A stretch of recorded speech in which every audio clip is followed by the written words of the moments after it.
উম, আজকে একটি নতুন ভিডিও নিয়ে এসেছি এবং আজকের ভিডিওর বিষয় হচ্ছে ভূগোল, দশম শ্রেণীর ভূগোল এবং দশম শ্রেণীর ভূগোলের বিশেষ একটি অধ্যায়, যেটি হচ্ছে ভারতের ভূপ্রাকৃতিক বিভাগ। এটি নিয়ে অনেকের মধ্যে অনেক কনফিউশন কনফিউশন আছে এবং অনেকে এটা পুরোটা পড়ে উঠতে পারে না, পুরোটা মনে রাখতে পারে না, অনেক রকমের সমস্যা হয়। ঠিক আছে, আজকের বিষয়টা দেখে নিই। আজকের বিষয়টা হচ্ছে ভারতের ভূপ্রকৃতি এবং ভারতের ভূপ্রকৃতিকে ভূপ্রকৃতি মানে হচ্ছে ভূপৃষ্ঠের উপরিভাগের যে বৈশিষ্ট্য, যে যেরকম দেখতে ভূপ্রকৃতিটাকে, ভূপৃষ্ঠকে, এবং সেই অনুযায়ী তাকে ভারতের ভূপ্রকৃতিকে কয়েকটি ভাগে ভাগ করা হয়েছে, যেটা হচ্ছে উত্তরে পার্বত্য অঞ্চল, উত্তর ভারতের সমভূমি অঞ্চল, মালভূমি অঞ্চল, উপকূলীয় সমভূমি অঞ্চল এবং দ্বীপ অঞ্চল। তার আগে বলে নিই, এই যে বিষয়গুলো আমি অতি সহজ করে এবং সুন্দর করে বুঝিয়ে দেবো। যারা ভিডিওগুলো দেখতে চাইছে এবং এই চ্যানেলটির সঙ্গে থাকতে চাইছো, তারা অবশ্যই সাবস্ক্রাইব করে নেবে এবং সাবস্ক্রাইব করে নিয়ে বেল আইকনটা ক্লিক করতে ভুলবে না। আর এখানে লাইক, ভালো লাগলে অবশ্যই লাইক করো, শেয়ার করো, কমেন্ট করে জানিও যদি তাদের কোনো আরও কোশ্চেন থেকে থাকে। ঠিক আছে, এবং যদিও চ্যানেলটি নতুন এবং নতুন একটা প্রয়াস, নতুন প্রচেষ্টা, কিন্তু তা সত্ত্বেও চ্যানেলটির যথাযোগ্যতা বিচার করে তবেই নিশ্চয়ই চ্যানেলটির সঙ্গে থাকবে বা লাইক করবে, কমেন্ট করবে। ঠিক আছে, আচ্ছা শুরু করছি ভিডিও, সঙ্গে থাকো।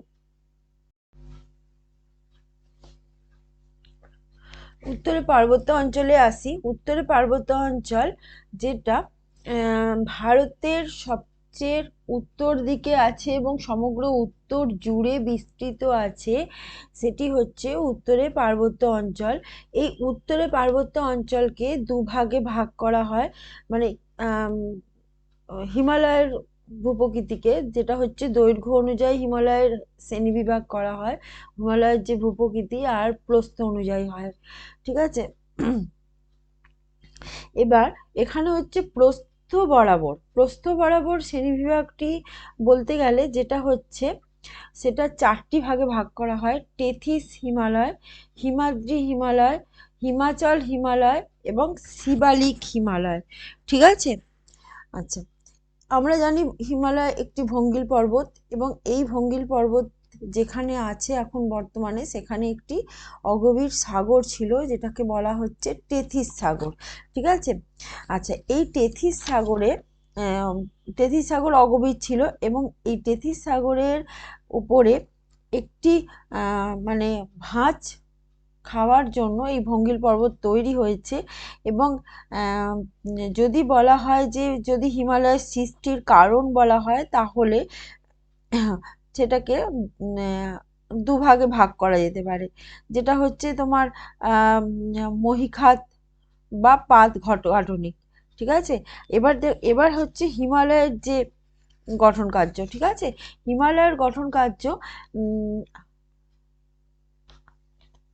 আজ থেকে প্রায় 12 কোটি বছর আগে টারসিয়ারি যুগে হিমালয় পর্বতের উত্থান পর্ব শুরু হয়। ঠিক আছে, এবং পরপর 3টি ভূ আলোড়নের মাধ্যমে হিমালয়ের এই উত্থান পর্ব সম্পন্ন হয়। বহু যুগ ধরে চলে আসছে এই ভূ আলোড়ন, আজও হিমালয় একটু একটু করে উপর দিকে উঠছে এবং দেখা গেছে সেই কারণে হিমালয় একটু বেশ কিছুটা অঞ্চল ভূমিকম্প প্রবণ এলাকা। ঠিক আছে, এবং এই হিমালয়ের গঠন প্রক্রিয়া এখনো চলছে বলেই এই ভঙ্গিল পর্বতটিকে নবীন ভঙ্গিল পর্বত আখ্যা দেওয়া হয়েছে। ঠিক আছে, এবং বর্তমানে যেখানে হিমালয় পর্বত আছে, সেই স্থানটি ভারতের উপদ্বীপীয় এবং ইউরেশীয় নামক দুটি মহাদেশের সংযোগস্থল। পরস্পরের দিকে অগ্রসরগামী এই পাত দুটি, ভারতীয় পাত দুটি রয়েছে এবং এর মধ্যে ভারতীয় পাত বেশি গতিশীল ও ভারী হওয়ায় ধীরগামী ও হালকা ইউরোপীয় পাতের সঙ্গে সংঘর্ষ হচ্ছে এবং ভারতীয় পাতটি ভূগর্ভে প্রবেশ করে যাচ্ছে। এর ফলে এই দুটি পাতের মধ্যবর্তী স্থানে অবস্থিত যে পলি রয়েছে, সেটা বা যেটা তেথিস সাগর বলছি আমরা, যে তেথিস সাগর ছিল ওখানে অগভীর সাগর, সেই তেথিস সাগরের পলিতে চাপ পড়েছে, ঠিক আছে, এবং চাপ পড়ার কারণে ভাঁজ তৈরি হয়েছে এবং ভাঁজের কারণে ভঙ্গিল পর্বত তৈরি হয়েছে, ঠিক আছে। এবং পাঁচ সংস্থান তত্ত্ব নিয়ে তোমরা ক্লাস 8-এ পড়েছো কিছুটা, ঠিক আছে, এবং বুঝতেও পারছো যে আমরা আমরা জানি যে পৃথিবীর অভ্যন্তরে অ্যাস্ট্রোস্ফিয়ার স্তর রয়েছে এবং সেই স্তর হচ্ছে থকথকে জেলির মতন একটা, এবং তার উপরে পাতগুলো ভাসমান অবস্থায় থাকে। পাতগুলো কিন্তু নেহাত ছোট নয়, পাতগুলো প্রায় 70 থেকে 150 কিমি পর্যন্ত পুরু হয়ে থাকতে পারে, ঠিক আছে, এবং ভারী পাত নিচে চলে যায়, হালকা পাত উপরে উঠে আসে, ঠিক আছে। এইভাবে একটা আলোড়ন হওয়ার কারণে পাতগুলো কিন্তু ক্রমশ চলছে এবং বছরে 10 সেন্টিমিটার অবধি যেতে পারে, ঠিক আছে। আচ্ছা, এবার হচ্ছে প্রস্থ অনুযায়ী হিমালয় পর্বতের যে ঘটনাটা ঘটেছে, প্রস্থ অনুযায়ী আমরা হিমালয়ের যে ভূপ্রকৃতি সেটাকে কিভাবে ভাগ করছি, সেটাকে 4 ভাগে ভাগ করা হচ্ছে: টেথিস হিমালয়, হিমাদ্রি হিমালয়, হিমাচল হিমালয় এবং শিবালিক হিমালয়, ঠিক আছে। টেথিস হিমালয় যেটাকে আমরা বলছি সেটা হচ্ছে 12 কোটি বছর আগে হিমালয় প্রথমবার ভূ আলোড়নের সময় টেথিস হিমালয়ের উত্থান শুরু হয়েছিল, ঠিক আছে, এবং এটি এটি এখন চলতে থাকে, ঠিক আছে, 7 কোটি বছর আগে পর্যন্তও চলেছিল। হিমালয়ের 4টি পর্বতের মধ্যে সবচেয়ে উত্তরে টেথিস হিমালয়ের অবস্থান, এখান থেকে আমরা ভাগ করছি এরম এরম করে, ঠিক আছে। টেথিস হিমালয়ের অবস্থান মানে আমরা এরম করে ভাগ করছি, ঠিক আছে, এরম করে ভাগ করছি, ব্যাপারটা হচ্ছে সবচেয়ে উত্তরে, উত্তরে এরম ভাবে আমরা আস্তে আস্তে ভাগটা নামছি, ঠিক আছে। এটা হচ্ছে প্রস্থ অনুযায়ী, আর দৈর্ঘ্য অনুযায়ী হলে আমরা এরকম ভাগ করব, ঠিক আছে। আচ্ছা, প্রস্থ অনুযায়ী আমরা ভাগ করছি, আর এখানে সবচেয়ে উত্তরে এখানে সবচেয়ে গড় উচ্চতা, প্রথমে বলি উচ্চতা হচ্ছে 3000 মিটার, তবে কোথাও এটা 4500 থেকে 5000 মিটার হতে পারে। ভারতে এই টেথিস হিমালয়ের দৈর্ঘ্য হচ্ছে 1000 কিলোমিটার এবং প্রস্থ 50 কিলোমিটার, ঠিক আছে।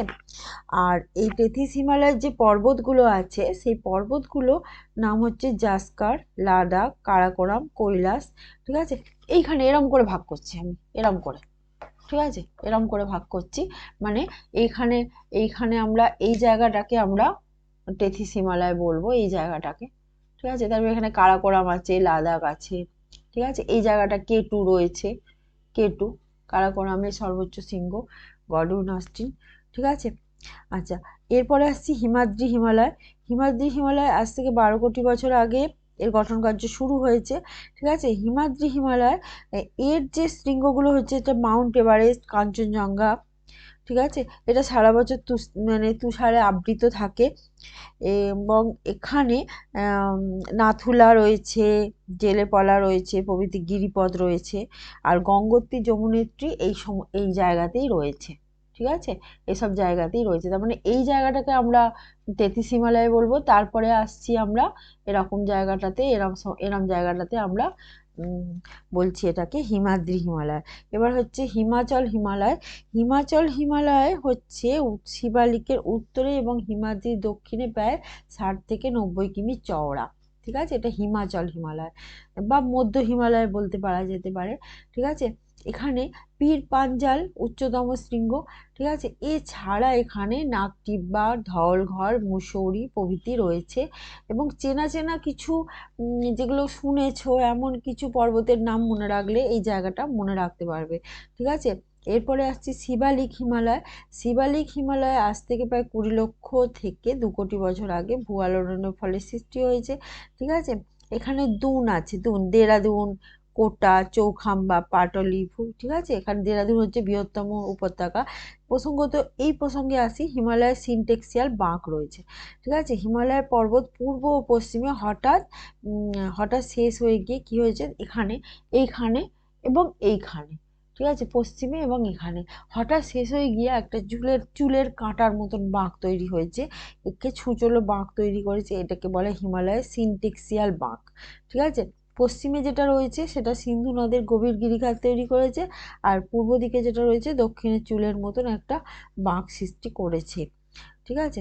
এটা হচ্ছে হিমালয়ের প্রস্থ অনুযায়ী শ্রেণীবিভাগ। দেখো প্রস্থ অনুযায়ী শ্রেণীবিভাগ কি মনে রাখতে হবে, কবে সৃষ্টি হয়েছে, ভাগগুলো 4টে ভাগ আছে, তার মানে তেথিস হিমালয়, হিমাদ্রি, হিমাচল এবং শিবালিক। ঠিক আছে, এবং এর মধ্যে এই 4টে ভাগের মধ্যে কোন কোন পর্বতগুলো পড়ছে, কোন কোন গিরিখাতগুলো পড়ছে, কোন গিরিপথগুলো পড়ছে, সেগুলো মনে রাখতে হবে। ঠিক আছে, খুব একটা সব কিছুর দৈর্ঘ্য মনে রাখার দরকার নেই, বা উচ্চতা মনে রাখার দরকার নেই। আচ্ছা, দৈর্ঘ্য হিমালয় পর্বতের ভূপ্রকৃতি হচ্ছে, এবার দৈর্ঘ্য হিমালয় আসি। দৈর্ঘ্য হিমালয়তে হিমালয়কে 3টি ভাগে ভাগ করা হয়, পশ্চিম হিমালয়, মধ্য হিমালয় এবং পূর্ব হিমালয়। ঠিক আছে, 3টি ভাগে ভাগ করা হচ্ছে। পশ্চিম থেকে পূর্বে আঞ্চলিক বৈশিষ্ট্য অনুযায়ী পূর্ব হিমালয় 3 ভাগে ভাগ করা হচ্ছে। এই হিমালয়ের পশ্চিম দিকে নাঙ্গা পর্বত থেকে পশ্চিম হিমালয় যে নেপালের সীমানা পর্যন্ত অবস্থিত, কালী নদী পর্যন্ত বিস্তৃত। আর জম্মু কাশ্মীর, পাঞ্জাব, হিমাচল প্রদেশ, উত্তরাঞ্চল এই হিমালয়ের অন্তর্গত। আচ্ছা, এবার হচ্ছে হিমালয় প্রধানত 3 ভাগে ভাগ করা হচ্ছে। হিমালয়ের দৈর্ঘ্য হচ্ছে এইখান থেকে এত পর্যন্ত, প্রস্থ হচ্ছে এইখান থেকে এত পর্যন্ত। তাহলে প্রস্থ অনুযায়ী শ্রেণীবিভাগ হচ্ছে এইরকম, এরকম, ঠিক আছে, এরকম, এরকম। আর দৈর্ঘ্য অনুযায়ী শ্রেণীবিভাগ হলে এরকম, এরকম, এরকম, এরকম। আচ্ছা, এবার হচ্ছে কাশ্মীর হিমালয়, পাঞ্জাব হিমাচল হিমালয়। আর কাশ্মীর হিমালয় এর মধ্যে রয়েছে কাশ্মীর হিমালয়, যেটা শিবালিকের জম্মু এবং পুঞ্জ হিমালয়, পীর পাঞ্জাল, জাসকার পর্বত, লাদাখ, কারাকোরাম পর্বতশ্রেণী। আর এখানকার যে হিমবাহগুলো রয়েছে, হিমবাহর মধ্যে আমরা জানি ভারতের মানে বৃহত্তম হিমবাহ হচ্ছে সিয়াচেন। ঠিক আছে, সিয়াচেন এখানেই রয়েছে, কারাকোরাম পর্বতের সিয়াচেন। সিয়াচেন অবশ্যই হিমালয়ের হিমবাহ নয়, কারাকোরাম পর্বতের হিমবাহ। ঠিক আছে, এটা ভারতের বৃহত্তম হিমবাহ। কারাকোরাম পর্বতের শৃঙ্গই হচ্ছে ভারতের উচ্চতম শৃঙ্গ, আর কারাকোরাম পর্বতের হিমবাহ ভারতের বৃহত্তম হিমবাহ, মনে রাখতে হবে। ঠিক আছে, আর পাঞ্জাব আর হিমাচল হিমালয় রয়েছে। ঠিক আছে, এখানে ওই নাকটিব্বা, মুসুরি এগুলো রয়েছে, আর কুমায়ুন হিমালয় রয়েছে। ঠিক আছে, আর এরপরে যেটা হচ্ছে ঘটনা, এইগুলো মনে রাখার প্রয়োজন আছে। আচ্ছা, পশ্চিম হিমালয়ের ভূপ্রকৃতি যদি বর্ণনা করতে দেয়, পশ্চিম হিমালয়ের ভূপ্রকৃতি কেমন, সেখানে পশ্চিম হিমালয়তে পশ্চিম হিমালয়কেও 3 ভাগে ভাগ করা হচ্ছে, কাশ্মীর হিমালয়, হিমাচল হিমালয় এবং কুমায়ুন হিমালয়। ঠিক আছে, আর প্রত্যেকটাতে সিমিলারিটি এসে যেতেই পারে, কারণ কি না, এইখানে আমরা তো এরকম এরকম অনুযায়ী ভাগ করছি, আবার এরকম ভাগ করছি, সুতরাং এখানে কিছু যখন আমি এরকম উপরের অংশটিকে বলছি, বিস্তৃত করছি, ব্যাখ্যা করছি, তখন কিন্তু তারপর যখন এখানে এই জায়গাটাকে আমি ব্যাখ্যা করছি, তখন কিন্তু কমন কিছু কথা এসে যেতেই পারে, কমন কিছু পর্বত শৃঙ্গের নাম এসে যেতেই পারে। ঠিক আছে, এটা বুঝে নিতে হবে। ঠিক আছে, যে এটা আসতে পারে। আর এখানে আলাদা করে পূর্ব হিমালয়ের ভূপ্রকৃতি, পশ্চিম হিমালয়ের ভূপ্রকৃতি, এরকম বর্ণনা আসে। ঠিক আছে, অনেক সময় আসে। এই হলো ভূপ্রাকৃতিক অঞ্চল হিসেবে, মানে উত্তরের ভূপ্রাকৃতিক অঞ্চলের বর্ণনা। ঠিক আছে, এটা সবটাই হিমালয় পর্বতের ভূপ্রকৃতি সম্পর্কেই বলা হবে। উত্তরে পার্বত্য অঞ্চলে আসি। উত্তরে পার্বত্য অঞ্চল যেটা ভারতের সবচেয়ে উত্তর দিকে আছে এবং সমগ্র উত্তর জুড়ে বিস্তৃত আছে, সেটি হচ্ছে উত্তরে পার্বত্য অঞ্চল। এই উত্তরে পার্বত্য অঞ্চলকে 2 ভাগে ভাগ করা হয়, মানে হিমালয়ের ভূপ্রকৃতিকে, যেটা হচ্ছে দৈর্ঘ্য অনুযায়ী হিমালয়ের শ্রেণীবিভাগ করা হয়, হিমালয়ের যে ভূপ্রকৃতি, আর প্রস্থ অনুযায়ী হয়। ঠিক আছে, এবার এখানে হচ্ছে প্রস্থ বরাবর শ্রেণীবিভাগটি বলতে গেলে যেটা হচ্ছে, সেটা 4টি ভাগে ভাগ করা হয়, টেথিস হিমালয়, হিমাদ্রি হিমালয়, হিমাচল হিমালয় এবং শিবালিক হিমালয়। ঠিক আছে, আচ্ছা, আমরা জানি হিমালয় একটি ভঙ্গিল পর্বত, এবং এই ভঙ্গিল পর্বত যেখানে আছে এখন বর্তমানে, সেখানে একটি অগভীর সাগর ছিল, যেটাকে বলা হচ্ছে টেথিস সাগর। ঠিক আছে। আচ্ছা, এই টেথিস সাগরে টেথিস সাগর অগভীর ছিল, এবং এই টেথিস সাগরের উপরে একটি মানে ভাঁজ খাওয়ার জন্য এই ভঙ্গিল পর্বত তৈরি হয়েছে। এবং যদি বলা হয় যে যদি হিমালয়ের সৃষ্টির কারণ বলা হয়, তাহলে সেটাকে দুভাগে ভাগ করা যেতে পারে, যেটা হচ্ছে তোমার মহীখাত বা পাত গাঠনিক। ঠিক আছে। এবার হচ্ছে হিমালয়ের যে গঠন কার্য। ঠিক আছে। হিমালয়ের গঠন কার্য আজ থেকে প্রায় 12 কোটি বছর আগে টারসিয়ারি যুগে হিমালয় পর্বতের উত্থান পর্ব শুরু হয়। ঠিক আছে। এবং পরপর 3টি ভূ আলোড়নের মাধ্যমে হিমালয়ের এই উত্থান পর্ব সম্পন্ন হয়। বহু যুগ ধরে চলে আসছে এই ভূ আলোড়ন।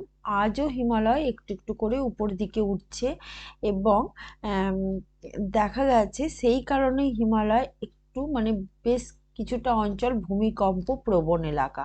ঠিক আছে। এবং এই হিমালয়ের গঠন প্রক্রিয়া এখনো চলছে বলেই এই ভঙ্গিল পর্বতটিকে নবীন ভঙ্গিল পর্বত আখ্যা দেওয়া হয়েছে। ঠিক আছে। এবং বর্তমানে যেখানে হিমালয় পর্বত আছে, সেই স্থানটি ভারতের উপদ্বীপীয় এবং ইউরেশীয় নামক দুটি মহাদেশের সংযোগস্থল। পরস্পরের দিকে অগ্রসরগামী এই পাত দুটি ভারতীয় পাত দুটি রয়েছে, এবং এর মধ্যে ভারতীয় পাত বেশি গতিশীল ও ভারী হওয়ায় ধীরগামী ও হালকা ইউরোপীয় পাতের সঙ্গে সংঘর্ষ হচ্ছে, এবং ভারতীয় পাতটি ভূগর্ভে প্রবেশ করে যাচ্ছে। এর ফলে এই দুটি পাতের মধ্যবর্তী স্থানে অবস্থিত যে পলি রয়েছে, সেটা বা যেটা তেথিস সাগর বলছি আমরা, যে তেথিস সাগর ছিল ওখানে অগভীর সাগর, সেই তেথিস সাগরের পলিতে চাপ পড়েছে। ঠিক আছে। এবং চাপ পড়ার কারণে ভাঁজ তৈরি হয়েছে, এবং ভাঁজের কারণে ভঙ্গিল পর্বত তৈরি হয়েছে। ঠিক আছে। এবং পাত সংস্থান তত্ত্ব নিয়ে তোমরা ক্লাস 8-এ পড়েছো কিছুটা। ঠিক আছে। এবং বুঝতেও পারছো যে আমরা জানি যে পৃথিবীর অভ্যন্তরে অ্যাস্ট্রোস্ফিয়ার স্তর রয়েছে, এবং সেই স্তর হচ্ছে থকথকে জেলির মতন একটা, এবং তার উপরে পাতগুলো ভাসমান অবস্থায় থাকে। পাতগুলো কিন্তু নেহাত ছোট নয়। পাতগুলো প্রায় 70 থেকে 150 কিমি পর্যন্ত পুরু হয়ে থাকতে পারে। ঠিক আছে। এবং ভারী পাত নিচে চলে যায়, হালকা পাত উপরে উঠে আসে। ঠিক আছে। এইভাবে একটা আলোড়ন হওয়ার কারণে পাতগুলো কিন্তু ক্রমশ চলছে, এবং বছরে 10 সেন্টিমিটার অবধি যেতে পারে। ঠিক আছে। আচ্ছা, এবার হচ্ছে প্রস্থ অনুযায়ী হিমালয় পর্বতের যে ঘটনাটা ঘটেছে, প্রস্থ অনুযায়ী আমরা হিমালয়ের যে ভূপ্রকৃতি, সেটাকে কিভাবে ভাগ করছি। সেটাকে 4 ভাগে ভাগ করা হচ্ছে: টেথিস হিমালয়, হিমাদ্রি হিমালয়, হিমাচল হিমালয় এবং শিবালিক হিমালয়। ঠিক আছে। টেথিস হিমালয় যেটাকে আমরা বলছি, সেটা হচ্ছে 12 কোটি বছর আগে হিমালয় প্রথমবার ভূ আলোড়নের সময় টেথিস হিমালয়ের উত্থান শুরু হয়েছিল। ঠিক আছে। এবং এটি এটি এখন চলতে থাকে। ঠিক আছে। 7 কোটি বছর আগে পর্যন্তও চলেছিল। হিমালয়ের 4টি পর্বতের মধ্যে সবচেয়ে উত্তরে টেথিস হিমালয়ের অবস্থান।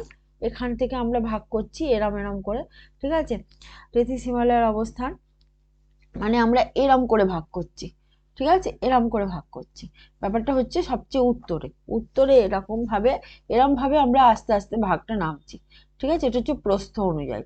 আর দৈর্ঘ্য অনুযায়ী হলে আমরা এরকম ভাগ করব। ঠিক আছে। আচ্ছা, প্রস্থ অনুযায়ী আমরা ভাগ করছি। আর এখানে সবচেয়ে উত্তরে এখানে সবচেয়ে গড় উচ্চতা, প্রথমে বলি, উচ্চতা হচ্ছে 3000 মিটার, তবে কোথাও এটা 4500 থেকে 5000 মিটার হতে পারে। ভারতে এই টেথিস হিমালয়ের দৈর্ঘ্য হচ্ছে 1000 কিলোমিটার এবং প্রস্থ 50 কিলোমিটার। ঠিক আছে। আর এই টেথিস হিমালয়ের যে পর্বতগুলো আছে, সেই পর্বতগুলো নাম হচ্ছে জাস্কার, লাদাখ, কারাকোরাম, কৈলাস। ঠিক আছে। এইখানে এরম করে ভাগ করছি আমি, এরম করে। ঠিক আছে। এরম করে ভাগ করছি, মানে এইখানে আমরা এই জায়গাটাকে আমরা টেথিস হিমালয় বলবো, এই জায়গাটাকে। ঠিক আছে। তারপর এখানে কারাকোরাম আছে, লাদাখ আছে। ঠিক আছে। এই জায়গাটা K2 রয়েছে, K2। কারাকোরামের সর্বোচ্চ শৃঙ্গ গডউইন অস্টিন। ঠিক আছে। আচ্ছা, এরপরে আসছি হিমাদ্রি হিমালয়। হিমাদ্রি হিমালয় আজ থেকে 12 কোটি বছর আগে এর গঠন কার্য শুরু হয়েছে। ঠিক আছে। হিমাদ্রি হিমালয় এর যে শৃঙ্গগুলো হচ্ছে, এটা মাউন্ট এভারেস্ট, কাঞ্চনজঙ্ঘা। ঠিক আছে। এটা সারা বছর মানে তুষারে আবৃত থাকে এবং এখানে নাথুলা রয়েছে, জেলেপলা রয়েছে, প্রভৃতি গিরিপথ রয়েছে। আর গঙ্গোত্রী, যমুনেত্রী এই জায়গাতেই রয়েছে। ঠিক আছে। এসব জায়গাতেই রয়েছে। তার মানে এই জায়গাটাকে আমরা 33 হিমালয় বলবো। তারপরে আসছি আমরা এরকম জায়গাটাতে, এরম জায়গাটাতে আমরা বলছি এটাকে হিমাদ্রি হিমালয়। এবার হচ্ছে হিমাচল হিমালয়। হিমাচল হিমালয় হচ্ছে শিবালিকের উত্তরে এবং হিমাদ্রির দক্ষিণে প্রায় 60 থেকে 90 কিমি চওড়া। ঠিক আছে। এটা হিমাচল হিমালয় বা মধ্য হিমালয় বলতে পারা যেতে পারে। ঠিক আছে। এখানে পীর পাঞ্জাল উচ্চতম শৃঙ্গ। ঠিক আছে। এছাড়া এখানে নাগটিব্বা, ধওলঘর, মুসৌরি প্রভৃতি রয়েছে এবং চেনা চেনা কিছু যেগুলো শুনেছো এমন কিছু পর্বতের নাম মনে রাখলে এই জায়গাটা মনে রাখতে পারবে। ঠিক আছে। এরপরে আসছি শিবালিক হিমালয়। শিবালিক হিমালয় আজ থেকে প্রায় 20 লক্ষ থেকে 2 কোটি বছর আগে ভূয়ালোড়নের ফলে সৃষ্টি হয়েছে। ঠিক আছে। এখানে দুন আছে, দেরাদুন, কোটা, চৌখাম্বা, পাটলিপুত্র। ঠিক আছে। এখানে দেরাদুন হচ্ছে বৃহত্তম উপত্যকা। প্রসঙ্গত এই প্রসঙ্গে আসি, হিমালয়ের সিনটেক্সিয়াল বাঁক রয়েছে। ঠিক আছে। হিমালয়ের পর্বত পূর্ব ও পশ্চিমে হঠাৎ শেষ হয়ে গিয়ে কি হয়েছে, এইখানে এবং এইখানে। ঠিক আছে। পশ্চিমে এবং এখানে হঠাৎ শেষ হয়ে গিয়ে একটা চুলের কাঁটার মতন বাঁক তৈরি হয়েছে। একে ছুঁচলো বাঁক তৈরি করেছে। এটাকে বলে হিমালয়ের সিনটেক্সিয়াল বাঁক। ঠিক আছে। পশ্চিমে যেটা রয়েছে সেটা সিন্ধু নদের গভীর গিরিখাত তৈরি করেছে, আর পূর্ব দিকে যেটা রয়েছে দক্ষিণে চুলের মতন একটা বাঁক সৃষ্টি করেছে। ঠিক আছে। এটা হচ্ছে হিমালয়ের প্রস্থ অনুযায়ী শ্রেণীবিভাগ। দেখো, প্রস্থ অনুযায়ী শ্রেণীবিভাগ কি মনে রাখতে হবে, কবে সৃষ্টি হয়েছে, ভাগগুলো 4টে ভাগ আছে, তার মানে 33 হিমালয়, হিমাদ্রি, হিমাচল এবং শিবালিক। ঠিক আছে। এবং এর মধ্যে এই 4টে ভাগের মধ্যে কোন কোন পর্বতগুলো পড়ছে, কোন কোন গিরিখাতগুলো পড়ছে, কোন গিরিপথগুলো পড়ছে, সেগুলো মনে রাখতে হবে। ঠিক আছে। খুব একটা সব কিছুর দৈর্ঘ্য মনে রাখার দরকার নেই বা উচ্চতা মনে রাখার দরকার নেই। আচ্ছা, দৈর্ঘ্য হিমালয় পর্বতের ভূপ্রকৃতি হচ্ছে, এবার দৈর্ঘ্য হিমালয় আসি। দৈর্ঘ্য হিমালয়তে হিমালয়কে 3টি ভাগে ভাগ করা হয়: পশ্চিম হিমালয়, মধ্য হিমালয় এবং পূর্ব হিমালয়। ঠিক আছে। 3টি ভাগে ভাগ করা হচ্ছে।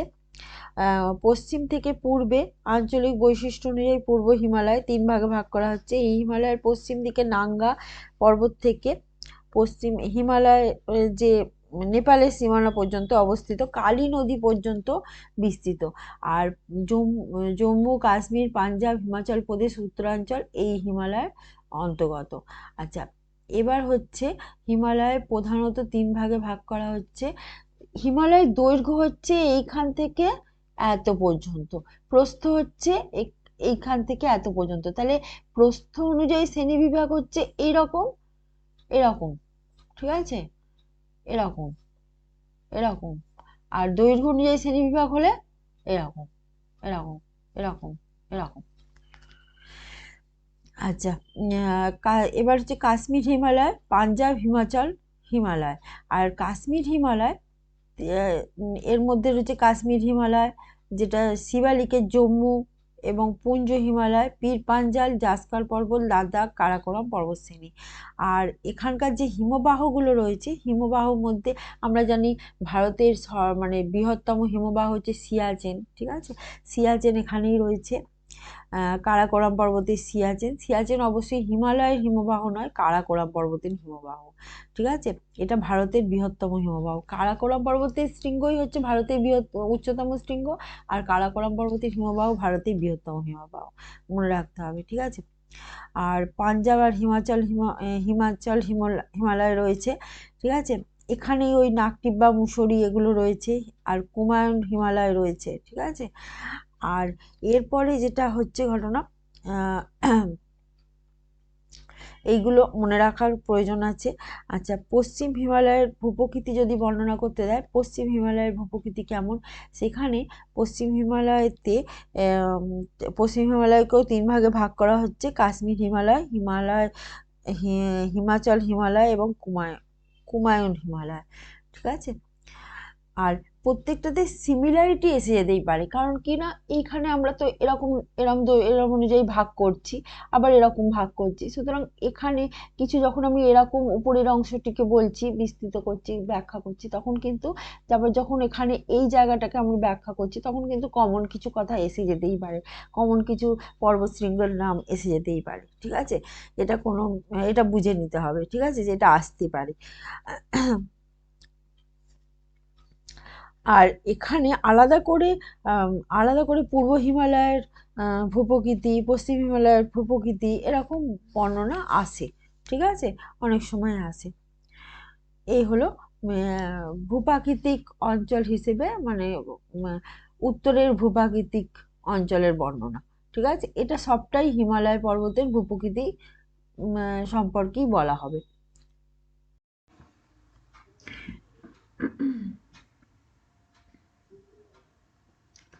এবার আমরা জেনে নেব সমভূমি এবং মরুভূমি সম্পর্কে দু চার কথা। ঠিক আছে, ভারতে সমভূমি, গাঙ্গেয় সমভূমি, দেখা যাচ্ছে ভারতের বেশিরভাগ অংশটাই সমভূমি অঞ্চল, এবং উত্তরে সমভূমি অঞ্চল রয়েছে, এবং যেটা হচ্ছে উপকূলীয় সমভূমি অঞ্চল রয়েছে। ঠিক আছে, গঙ্গা ব্রহ্মপুত্রের যে সমভূমি অঞ্চল, এবং উত্তর ভারতে বেশিরভাগটাই সমভূমি অঞ্চলের মধ্যে পড়ছে। ভারতবর্ষ সমভূমি প্রধান দেশ, এবং আমরা পার্বত্য অঞ্চল দেখেছি, মালভূমি দেখেছি, এবার আমরা সমভূমি অঞ্চল দেখে নেব। ঠিক আছে, সঙ্গে থাকো, দেখতে থাকো ভিডিও, এবং লাইক করো, শেয়ার করো, কমেন্ট করো, জানিও কেমন লাগছে। আমরা এবার জানবো যে ভারতে গাঙ্গেয় সমভূমির বৈশিষ্ট্য। ঠিক আছে, গাঙ্গেয় সমভূমি, ভারতবর্ষ তো সমভূমি প্রধান দেশ, এবং এখানে উত্তর ভারতে বেশিরভাগ অংশই সমভূমির মধ্যেই রয়েছে। গাঙ্গেয় সমভূমির যে বিশাল বিস্তার, এবং সেই বিস্তারকে 3 ভাগে ভাগ করা হয়েছে: উচ্চ গাঙ্গেয় সমভূমি, এবং মধ্য গাঙ্গেয় সমভূমি, এবং নিম্ন গাঙ্গেয় সমভূমি। ঠিক আছে, উচ্চ যে গাঙ্গেয় সমভূমি, সেই উচ্চ গাঙ্গেয় সমভূমি উত্তরপ্রদেশ রাজ্যের পশ্চিম অংশের প্রায় 51% অঞ্চল এই সমভূমির অন্তর্গত রয়েছে। এই সমভূমির গড় উচ্চতা 100 থেকে 300 মিটার। উচ্চতা অবশ্যই বলতে হয় না, কারণ উচ্চতা দৈর্ঘ্য বলতে গেলে অনেক ভুল হয়ে যেতে পারে, সেক্ষেত্রে উচ্চতা বা দৈর্ঘ্য বাদ দেওয়াই দরকার। ঠিক আছে, আচ্ছা, এই অঞ্চলটা উত্তর পশ্চিম দিক থেকে দক্ষিণ পূর্ব দিকে ঢালু, এবং গাঙ্গেয় সমভূমির প্রাচীন পলি সমৃদ্ধ অঞ্চলকে ভাঙর এবং নবীন পলিকে খাদার বলে। তাহলে নবীন পলিযুক্ত গাঙ্গেয় সমভূমি হচ্ছে খাদার, এবং প্রবীণ পলিযুক্ত গাঙ্গেয় সমভূমি হচ্ছে ভাঙর। ঠিক আছে, এবং এছাড়া নবীন পলিযুক্ত খাদার সমভূমি যেটা পাঞ্জা রয়েছে, সেটাকে বেট বলা হয়। আর যদি দেখা যাচ্ছে যে উচ্চ গাঙ্গেয় সমভূমি পর্বতের পাদদেশের যে অঞ্চলটি হচ্ছে, সেটাকে ভাবর বলা হয়। ভাবরের দক্ষিণ অংশের অঞ্চলকে তরাই বলা হয়। ঠিক আছে, এগুলো শর্ট কোশ্চেনে আসে, সুতরাং মনে রাখতে হবে। ঠিক আছে, আচ্ছা, মধ্য গাঙ্গেয় সমভূমিতে আসি। মধ্য গাঙ্গেয় সমভূমি উত্তরপ্রদেশের পূর্বাংশে রয়েছে, বিহার রাজ্যের উত্তরাংশে রয়েছে এই সমভূমি অঞ্চল। এই সমভূমি অঞ্চলটি প্রাচীন ভাঙর এবং নবীন খাদার মৃত্তিকায় গঠিত। এবং এর বৈশিষ্ট্য যদি বলতে হয়, বৈশিষ্ট্য বলা যায় যে এই অঞ্চলটিতে অসংখ্য প্লাবনভূমি, স্বাভাবিক বাঁধ, অশ্বক্ষুরাকৃতির হ্রদ দেখতে পাওয়া যায়। এবং যেটা হচ্ছে ভাবরের দক্ষিণে অপেক্ষাকৃত সূক্ষ্ম পলি বালি দ্বারা গঠিত জলাকীর্ণ জঙ্গলময় অঞ্চল রয়েছে তরাই। এছাড়া প্রচুর জলাভূমি দেখতে পাওয়া যায়, জলা বা তাল নামে পরিচিত, এবং বিহারে এগুলো চাউর নামে পরিচিত। নদীর মধ্যবর্তী বালুচরগুলি দিয়ারা নামে পরিচিত আছে। এরপরে যেটা আসবো সেটা হচ্ছে নিম্ন গাঙ্গেয় সমভূমি। নিম্ন গাঙ্গেয় সমভূমি বিহার রাজ্যে কিষানগঞ্জ এবং সমগ্র পশ্চিমবঙ্গের পুরুলিয়া জেলায় বিস্তৃত আছে, শুধু মালভূমিটা বাদ দিয়ে, পুরুলিয়ার মালভূমিটা বাদ দিয়ে। ঠিক আছে, আচ্ছা, নদ নদী রয়েছে এখানে, এবং এখানে বিভিন্ন অঞ্চল রয়েছে। সেখানে হচ্ছে তরাই ডুয়ার্স আছে, উত্তরবঙ্গের সমভূমি আছে, বদ্বীপ অঞ্চল আছে, রাঢ় অঞ্চল আছে, এগুলো সবগুলোই পড়ছে নিম্ন গাঙ্গেয় সমভূমিতে। ঠিক আছে, আচ্ছা, এবার যেটা হচ্ছে আমরা এবার জানবো যে সিন্ধু সমভূমি প্রসঙ্গে, ঠিক আছে। সিন্ধু সমভূমি ভারতের উত্তর সমভূমি অঞ্চলের পশ্চিম অংশ, যেটা পাঞ্জাব, হরিয়ানা, দিল্লি, রাজস্থানের সামান্য অংশ নিয়ে গঠিত। সিন্ধু নদের উপনদী ইরাবতী, বিপাশা, শতদ্রু, বিতস্তা, ঠিক আছে, এই সমস্ত নদীর যে নদী বাহিত পলি, ঠিক আছে, পলি সঞ্চিত হয়ে এই সমভূমি গঠিত হয়েছে। আচ্ছা, এই সমভূমিতে বেট এবং বাগার এই সমস্ত অঞ্চল রয়েছে। মানে প্রাচীন পলি দিয়ে গঠিত অঞ্চল বাগার, ঠিক আছে, নতুন পলি দিয়ে গঠিত অঞ্চল বেট, এইসব নামে পরিচিত আছে। আচ্ছা, এছাড়া এখানে প্লাবন ভূমিকে স্থানীয় ভাষায় ধায়া বলা হয়। আচ্ছা, ক্ষয়প্রাপ্ত ভূমিকে খোস বলে, ঠিক আছে। এগুলো সব শর্ট কোশ্চেনে আসে, ভীষণ ভীষণ ইম্পর্টেন্ট। সিন্ধু সমভূমিতে 5টি দোয়াব দেখা যায়, যেটা হচ্ছে বিস্ত, জলন্ধর দোয়াব, বাড়ি দোয়াব, লোচনা দোয়াব, চার দোয়াব, সিন্ধু সাগর দোয়াব, ঠিক আছে। ব্রহ্মপুত্র যে সমভূমিটা সেটা আমরা এবার জানবো। উত্তরের সমভূমি অঞ্চলের একেবারে পূর্ব প্রান্তে সমভূমিতে ব্রহ্মপুত্র সমভূমি রয়েছে, ঠিক আছে। আচ্ছা, ব্রহ্মপুত্র তার বিভিন্ন উপনদী পলি সঞ্চয় করে এই সমভূমি গঠন করেছে। ব্রহ্মপুত্র তার অসংখ্য উপনদী সঞ্চিত পলি দিয়ে এই সমভূমি মোটামুটি সমতল ও ভূমির ঢাল অত্যন্ত কম, পলি সমৃদ্ধ হওয়া এই অঞ্চলটি উর্বর, ঠিক আছে। আচ্ছা, এর উপর দিয়ে ব্রহ্মপুত্র নদ বয়ে গেছে এবং স্বাভাবিক বা দর্শকৃতি হ্রদ বালুচর সৃষ্টি করেছে। মাজুলি নামে একটি দ্বীপও আছে, ঠিক আছে। প্রতি বছরই প্রায় ব্রহ্মপুত্র নদীতে বন্যা হয়, ঠিক আছে। আচ্ছা, এবার যেটা আমরা আসবো সেটা হচ্ছে উপকূলীয় সমভূমি, ঠিক আছে। উপকূলীয় সমভূমি, পশ্চিমের উপকূলীয় সমভূমি আছে এবং পূর্বের উপকূলীয় সমভূমি আছে, ঠিক আছে। আচ্ছা, পশ্চিমের উপকূলীয় সমভূমিকে কচ্ছের রণ, কচ্ছ উপদ্বীপ, কাথিয়াবার উপদ্বীপ, গুজরাট সমভূমি, কঙ্কন উপকূলীয় সমভূমি, কর্ণাটক উপকূলীয় সমভূমি এবং মালাবার উপকূলীয় সমভূমি এতগুলো ভাগে বিভক্ত, ঠিক আছে। আচ্ছা, কচ্ছের রণ হচ্ছে গুজরাট রাজ্যের উত্তরে এবং কচ্ছ উপদ্বীপের উত্তর পূর্বাংশে, ঠিক আছে। আচ্ছা, কচ্ছ উপদ্বীপ, এটা কচ্ছ কথার অর্থ জলময় দেশ, ঠিক আছে। আচ্ছা, কাথিয়াবার উপদ্বীপ আছে, কাথিয়াবার উপদ্বীপ হচ্ছে কচ্ছ উপদ্বীপের কিছুটা দক্ষিণে অবস্থিত, 3 দিকে বেষ্টিত জল রয়েছে, ঠিক আছে। একটা হচ্ছে কচ্ছ উপদ্বীপ, হ্যাঁ। যেটা কাথিয়াবার উপদ্বীপ অঞ্চলটি সৌরাষ্ট্র নামেও কিন্তু পরিচিত। গিরনার হলো এই অঞ্চলের উল্লেখযোগ্য পাহাড়, গিরনার, ঠিক আছে, মনে রাখতে হবে। আচ্ছা, গুজরাট সমভূমি রয়েছে, গুজরাট সমভূমির অঞ্চলটি কাথিয়াবার উপদ্বীপের দক্ষিণ প্রান্ত থেকে দক্ষিণের মহারাষ্ট্রের উত্তর সীমানা পর্যন্ত বিস্তৃত, ঠিক আছে। কঙ্কন উপকূলীয় সমভূমি রয়েছে। আচ্ছা, এরপর আছে কর্ণাটক উপকূলীয় সমভূমি। এটি হচ্ছে অনেক দীর্ঘ, সেটা 225 কিমি দীর্ঘ এবং গোয়া থেকে ম্যাঙ্গালোর পর্যন্ত। আর মালাবার উপকূলীয় সমভূমি, এখানে উপহ্রদগুলো লেগুন নামে পরিচিত বা কয়াল নামে পরিচিত, ঠিক আছে। মালাবার উপকূলেই কিন্তু ছোট ছোট বালিয়াড়ি দেখতে পাওয়া যায়, সেগুলোকে টেরিস বলে, ঠিক আছে, মনে রাখতে হবে। টেরিস দিয়ে কিন্তু অনেক কোশ্চেন হয়। পূর্ব উপকূলীয় সমভূমি, বঙ্গোপসাগরের পূর্ব দিকে যে সমভূমি, যেমন উড়িষ্যা, অন্ধ্রপ্রদেশ, তামিলনাড়ু রাজ্যের পূর্ব প্রান্তে অবস্থিত উপকূলীয় সমভূমি অঞ্চলটি উড়িষ্যা থেকে তামিলনাড়ু রাজ্য পর্যন্ত দক্ষিণ প্রান্তে রয়েছে, ঠিক আছে। এই অঞ্চলটিকে আবার 3টি ভাগে ভাগ করা হয়েছে, যেটা হচ্ছে উত্তর সরকার উপকূল, দুটো ভাগে ভাগ করা হয়েছে, উত্তর সরকার উপকূল, করমণ্ডল উপকূল। উত্তর সরকার উপকূল উড়িষ্যার সুবর্ণরেখা নদীর মোহনা থেকে অন্ধ্রপ্রদেশের কৃষ্ণা নদীর বদ্বীপের পূর্ব ভাগ পর্যন্ত বিস্তৃত, ঠিক আছে। আর উড়িষ্যার যে উড়িষ্যাকে উৎকল বলা হতো, এই উপকূলটা উত্তর সরকার উপকূলের উত্তর ভাগে অবস্থিত, ঠিক আছে। এই উত্তর সরকার উপকূলকেও 2 ভাগে ভাগ করা হয়েছে, একটা হচ্ছে উড়িষ্যার উপকূল, একটা অন্ধ্র উপকূল, ঠিক আছে। আচ্ছা, এটা উড়িষ্যা উপকূল এবং অন্ধ্র উপকূল। উড়িষ্যা উপকূল হচ্ছে উত্তর সরকার উপকূলের উত্তর দিকে অবস্থিত, আর উৎকল উপকূল হচ্ছে পশ্চিমে অবস্থিত, ঠিক আছে। আর অন্ধ্র উপকূলেতেই চিল্কার উপহ্রদ রয়েছে। চিল্কা থেকেই কৃষ্ণা নদীর মোহনা পর্যন্ত বিস্তৃত হচ্ছে অন্ধ্র উপকূল, ঠিক আছে। আচ্ছা, এরপরে আসি করমণ্ডল উপকূল। কৃষ্ণা বদ্বীপের দক্ষিণ প্রান্ত থেকে কন্যাকুমারী পর্যন্ত বিস্তৃত হচ্ছে করমণ্ডল উপকূল। তাহলে করমণ্ডল উপকূল ভারতের কোন দিকে অবস্থিত? পূর্ব দিকে, ঠিক আছে। এরম যদি কোশ্চেন আসে তাহলে বলবে পূর্ব দিকে অবস্থিত, ঠিক আছে। ভারতের যে সমভূমি অঞ্চল, এর গুরুত্ব প্রসঙ্গে যদি আসে প্রশ্ন, তার উত্তর হবে এটি ভারতের সবচেয়ে উর্বর স্থান।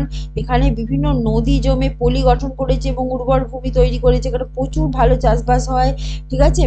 এবং এই অঞ্চলটি রেলপথ, সড়কপথ, নদীবাহিত জল দ্বারা পরিবহনযোগ্য হওয়ায় বা ব্যবসা বাণিজ্যের সুবিধা, বহু পর্যটন ক্ষেত্র, তীর্থক্ষেত্র এখানে গড়ে উঠেছে, জনসংখ্যার বিস্তার ঘটেছে এই অঞ্চলে অনেক বেশি, এবং এখানে বিভিন্ন জাতি ধর্মের মানুষ, সংস্কৃতির মানুষ দেখতে পাওয়া যায়, ঠিক আছে।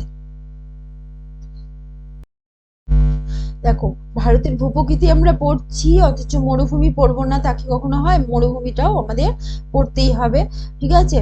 আচ্ছা, রাজস্থানের মরুভূমি রয়েছে উত্তরের সমভূমি অঞ্চলের পশ্চিমাংশে, পাঞ্জাব সমভূমির দক্ষিণ দিক থেকে আরাবল্লী পর্বতের পশ্চিম দিক পর্যন্ত। রাজস্থানের সমগ্র পশ্চিমাংশ জুড়ে এই মরুভূমি রয়েছে, এই মরুভূমি থর মরুভূমি। আচ্ছা, বৈশিষ্ট্য যদি আমরা বলি, এই মরুভূমি চরম ভাবাপন্ন, মানে গরমকালে দিনের বেলা প্রচন্ড গরম, রাতের দিকে প্রচুর ঠান্ডা, ঠিক আছে। এবং এই মরুভূমিতে এখানে বৃষ্টিপাতের পরিমাণ খুবই কম, এখানে নদী বেশি নেই, লুনি হচ্ছে একমাত্র নদী, অন্তর্বাহিনী নদী, ঠিক আছে। এখানকার শুষ্ক অগভীর খাত রয়েছে, খাতগুলোকে এখানে ধান বা প্লায়া প্লায়া বলা হয়, ঠিক আছে।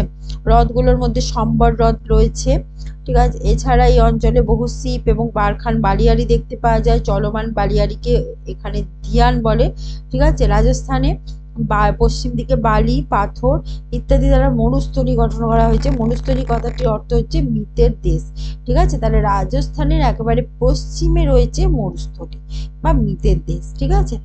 রাজস্থানের সমভূমিতে ছোট ছোট প্রস্থবন দেখা যায়, এগুলো হচ্ছে যার উর্বর ভূমিতে একটু জল মাটির ভেতর থেকেই বেরিয়ে আসে। এই প্রস্থবনের চারপাশে কি হয়, খেজুর গাছ, পান জাতীয় গাছ তৃণ জন্মায়, এখানে মরুদ্যান গঠন করে, ঠিক আছে। এবং রাজস্থানের উচ্চ সমভূমিকে বাগার বলে, ঠিক আছে। এইটুকুই মনে রাখলেই যথেষ্ট। এবং বাগার কাকে বলে আসে, রোহি কাকে বলে আসে, ক্ষুদ্র মরু অঞ্চল কাকে বলে আসে, হামাদা কাকে বলে আসে এবং মরুস্থলী কাকে বলে আসে, ঠিক আছে।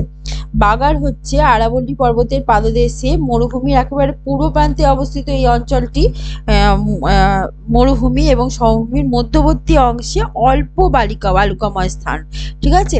এটা ঘাসে ঢাকা, কোথাও কোথাও কৃষিকাজও হয় কিন্তু। আর আরাবল্লী পর্বতের পশ্চিম ঢালে কয়েকটি নদী বেরিয়ে এসে মরুভূমির মধ্যে দিয়ে পশ্চিম দিকে কিছু দূর অগ্রসর হয়ে বালির মধ্যে শুকিয়ে গেছে, এখানে কিছু প্লাবনভূমি সৃষ্টি হয়েছে, এটা হচ্ছে রোহি, ঠিক আছে। আচ্ছা, ক্ষুদ্র মরু অঞ্চল রয়েছে, এখানে ছোট ছোট মরুভূমি রয়েছে, মরুভূমি অঞ্চল রয়েছে পশ্চিম দিকে, আর পাথুরে অঞ্চল রয়েছে, ঠিক আছে, যেটাকে হামাদা বলা হয়। পাথুরে শিলাময় প্রস্তরযুক্ত অঞ্চল রয়েছে। আর মরুস্থলীর কথা তো বললাম, ঠিক আছে। রাজস্থানের পশ্চিম দিকে অবস্থিত মরুস্থলী, ঠিক আছে।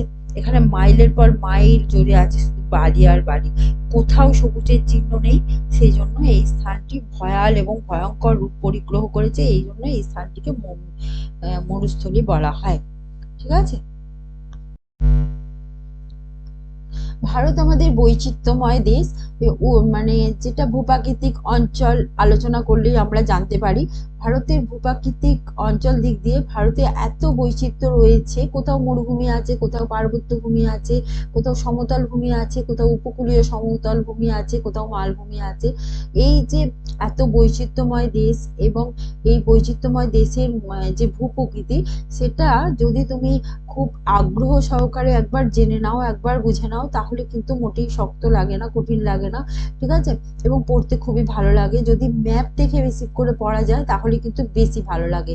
ভারতের একটা ম্যাপ নেবে এবং সেই ম্যাপ দেখে মূল অঞ্চলগুলো চিহ্নিত করে নিয়ে তারপরে পড়লে কিন্তু খুব ভালো মনে থাকবে। আশা করছি ভিডিও খুব ভালো লেগেছে, এবং ভালো লাগলে সঙ্গে থেকে লাইক করো, শেয়ার করো, কমেন্ট করে জানিও কেমন লেগেছে। আজ এই পর্যন্ত, বাই।